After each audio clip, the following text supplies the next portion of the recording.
The position of an object moving in a straight line is given by x is equal to 3t minus 4t to square plus t to the 3, where x is in meters and t is in seconds.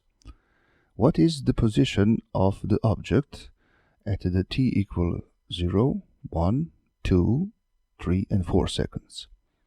B.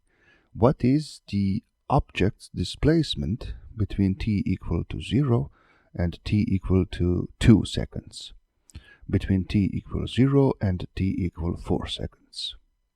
C. What is the average velocity for the time interval from t equal 2 seconds to t equal 4 seconds, from t equal 0 seconds to t equal 3 seconds? For the case A, the only thing that is needed to be done is to replace t with 0, 1, 2, 3, and 4 in this equation. The results are: for the t equal to 0, particle is at the origin, and also for the t equal 1 seconds.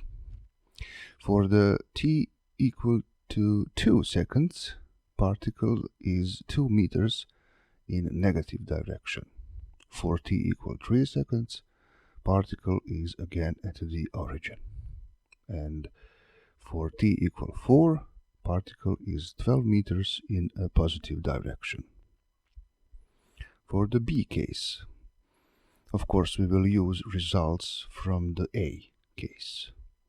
So, displacement between t equals 0 and t equal 2 seconds is 2 meters in a negative direction, and displacement between t equals 0 and t equal 4 seconds is 12 meters in positive direction. Case C. Average velocity is displacement over elapsed time. So average velocity for the time interval from t equal 2 to t equal 4 seconds is given by this relation, and it is 7 meters per second in a positive direction. Similarly, average velocity for the time interval from t equals 0 to t equal 3 seconds is 0 because displacement is 0. But if we want to determine the way in which the particles move, we need to plot those 3 graphs. The first one is a given function, that is, the dependence of distance on time. The second one is the dependence of speed on time, and the third one is the dependence of acceleration on time. Looking at those graphs, we can determine whether the particle is moving in a positive or negative direction, whether the particle accelerate or decelerate. And finally, we can show the whole motion of the particle from 0 to 4 seconds. Therefore, we have this. The particle has initial velocity and moves in a positive direction, slows down until it stops,